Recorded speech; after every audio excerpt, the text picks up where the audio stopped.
Hi everyone, it's Carolyn from True Crime Chat with Mommy Ramblings. I'm here with another little tidbit we have in this Vallow Daybell case. It's being reported that a leaked email shows police are close to indicting her for the death of her fourth husband. Yikes. Is Lori feeling the heat? Let's find out. Before we do, if you're new to the channel, I'd like to welcome you and encourage you to click on the subscribe button so you become a great member of this best community on YouTube. I think you really like it here. We're more than just true crime. We do a lot of other things like craft show panels, tutorials, recipes, DIYs, gardening, because you can't live by true crime alone. It's way too heavy, especially during these times. So we're there for you. We're a true lifestyle channel. So let's get into this before we waste any more time, because I know you're here to learn all about this. So it's being reported that police in Arizona could be on the verge of indicting Lori Vallow in the death of her fourth husband, Charles Vallow. Now remember, he was killed last July, and this email was leaked, and it was from a Phoenix detective. Lori Vallow was arrested last month in Hawaii, where, remember, she and Chad, her fifth husband, fled to. They were looking for them. They were found in Hawaii, and there was no sign of J.J. Vallow or 17-year-old Tylee Ryan with them, or that they had ever been in Hawaii. Just to recap how Charles died, in case you're brand new to this case.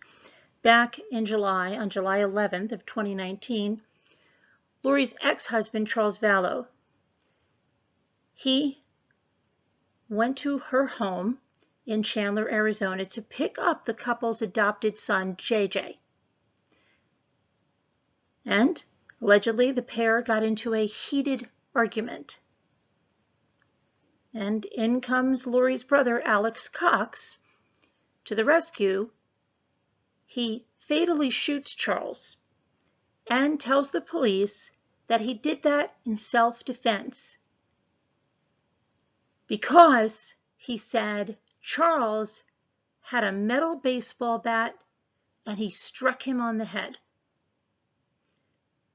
Police initially thought, okay, Cox is telling the truth, but they've reopened the investigation into Charles's shooting death with this whole search for Lori's missing children and all the stuff that's coming out and all the people that are dying around her and have died around her. So now Cox was also suspected, remember, of being the one that shot at Brandon Boudreaux, Melanie Boudreaux's, who's now married to Ian, but when she was married to Brandon and going through this custody thing, she's Lori's niece. And Brandon was in his car, narrowly missed him, okay? And before anything, then after that, in December, who dies but Alex Cox? And we've heard the 911 call. We've played that here.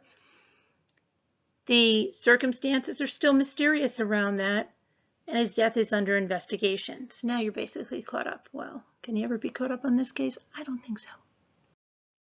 Okay, and while Lori was never publicly named a suspect in Charles's death, that all could change if we look into this email. This email was leaked to Fox 10 News by its unnamed recipient. And what it states is, we continue to work on Charles's case and are confident we are getting closer to getting Lori indicted for her involvement in Charles's death. Now, Cheryl Wheeler, Charles's ex-wife and the mother of their two grown sons, has long been skeptical about Cox's self-defense argument. Now remember, Cheryl is the mother of two grown sons that Lori informed that their father died through text messages. Here's a look at what Fox 10 News has. From Nathan Moffat, subject re-autopsy, March 24th, 2020 at 3:20 p.m. Central. I am not sure what is meant by this email. We continue to work on Charles's case and are confident we are getting closer to getting Lori indicted for her involvement in Charles's death.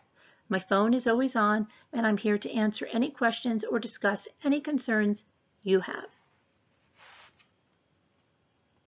And one of the reasons Cheryl Wheeler isn't buying Alex Cox's story that he had to shoot Charles Vallow in self-defense because he got hit with a baseball bat is, first of all, the wound he has is not indicative of being slammed with that metal baseball bat. Okay. Cheryl also says that while her ex-husband was not a violent person, if he had hit Cox with that baseball bat, Cox would have at least been knocked unconscious because Charles played baseball in college. Police body camera video from the day of Charles's killing showed Lori returning to the scene and smiling. Remember, she was smiling on camera in the street and talking about the neighbors while speaking to the officer, right? Cheryl said watching that footage, she was not surprised by Lori's demeanor.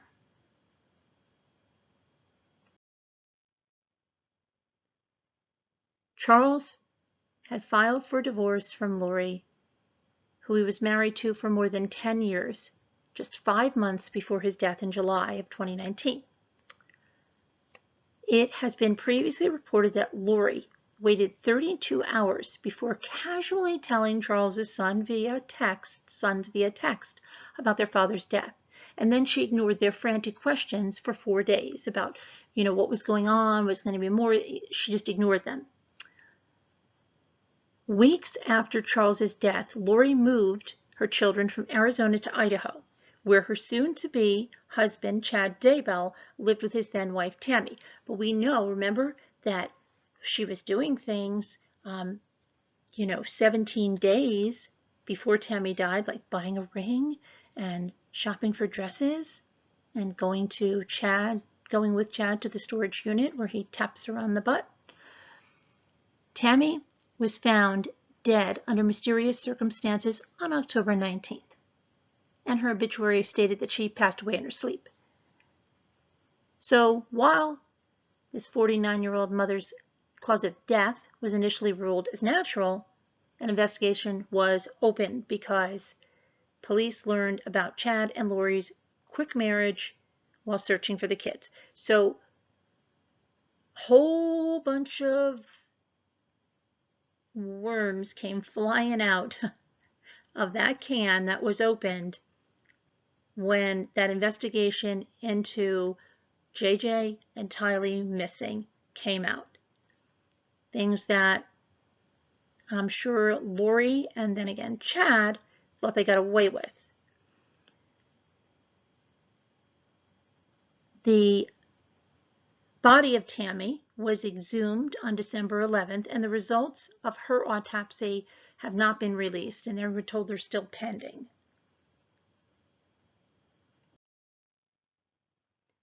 The Phoenix Police Department has released a statement to Fox 10, who had the exclusive on that email, addressing the leaked email concerning Lori's possible indictment. And their statement says, the investigation is still ongoing and detectives have and still are working hard to determine what exactly occurred on the day of Charles's death. Sergeant Jason McClemens said, I don't want to speculate on the content of the email as I am not familiar with it and unable to speak with Detective Moffat. That being said, upon conclusion of any criminal investigation, the case is sent to a prosecuting agency for review and criminal charging. Quite often, The officer or detective will work with the prosecuting agency when this occurs. Phoenix police also said they do not have any immediate plans to travel to Rexburg, Idaho to interview Lori in jail, where she still sits, about her ex-husband's death. She is currently being held in the Madison County Jail on charges of felony child desertion and non-support of children, as well as 3 misdemeanor counts of resisting and obstructing an officer, solicitation of a crime, and contempt of court. So Lori remains in jail, and even though her bond was lowered, no bond bailsman wanted to work with her. And she sits there because Chad doesn't have that amount of money himself. And I guess their, I don't know, doomsday cult friends are not going to help her out either. So she sits there in jail, which she must be absolutely beside herself. And now if this gets to her, you know, that may well be her future for the rest of her life. Where are the children is what everyone wants to know. As I've said, based on other things we've learned in other videos,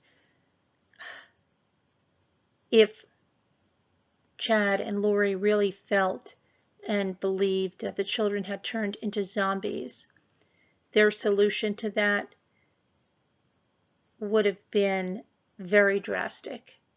And so I'm very fearful that that is what's going on, and that is why Chad is saying the children are okay, but it's complicated.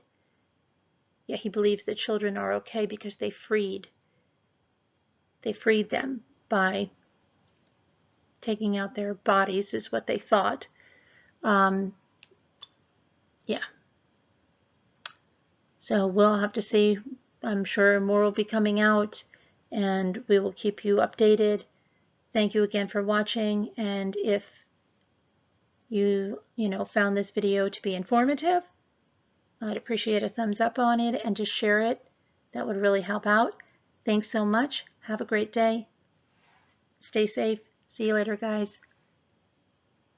Hang on there. I know it's getting, a lot of people are getting cabin fever and stuff. Just hang on. We're going to be okay.